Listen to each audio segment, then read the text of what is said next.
নমস্কাৰ অসমীয়া পাকঘৰৰ পৰা আপোনালোকক স্বাগতম জনাইছোঁ। আজি মই আমৰ মানে কেঁচা আৰু পকা দুইটা মিক্স আছে, টেঙা আৰু মিঠা।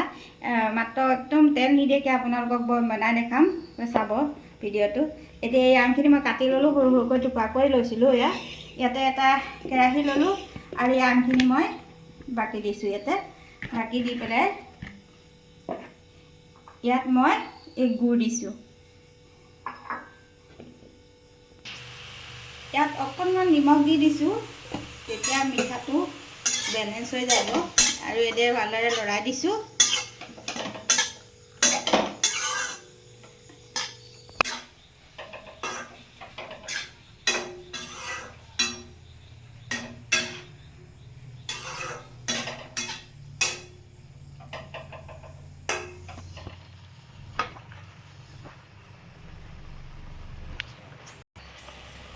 ইয়াত শুকান মছলাৰ ভিতৰত মই দিছোঁ জলকীয়া গুড়ি, ধনিয়া গুড়ি আৰু জিৰা গুড়ি।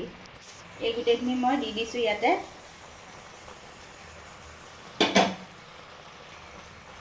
আৰু দি দিম মই, এয়া দেখিছে নহয়, সৰু সৰু এই জলকীয়া সৰু সৰুকৈ কাটি লৈছিলোঁ, কেঁচা জলকীয়া।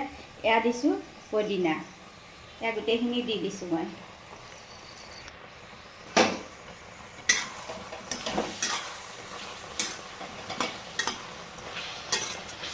একদম ধুনীয়া হৈছে, কালাৰটো ভাল লাগিছে। তেনেদৰে আপোনালোকে বনাই খাবচোন। মিঠা হ'লেও হ'ল, মিঠা মানে আম হ'লেও আপোনালোকে তাত নেমু চেপি দিব লাগিব।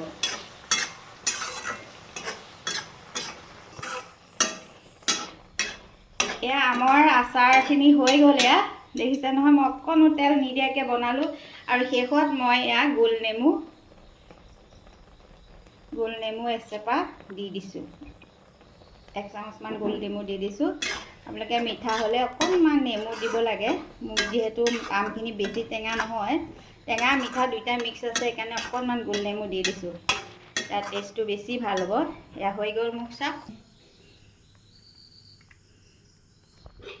সঁচাকৈ ধুনীয়া হৈছে, একেবাৰে টেষ্টি হৈছে, খাবলৈও টেষ্টি হৈছে, বৰ ধুনীয়া লাগিছে। এনেদৰে আপোনালোকে বনাবচোন। এনেকৈ চাগে বনাই খোৱা নাই আপোনালোকে।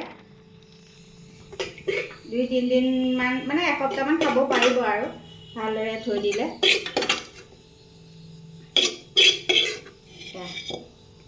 কি ধুনীয়া হৈছে,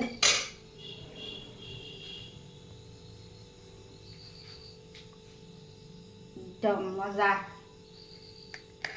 আজি ভিডিঅ'টো কেনেকুৱা পালে লাইক কমেণ্ট কৰিবলৈ নাপাহৰিব। এনেদৰে নতুন নতুন ভিডিঅ' আপোনালোকৰ মাজলৈ লৈ আহি থাকিম। আজিলৈ আহোঁ, বাই বাই।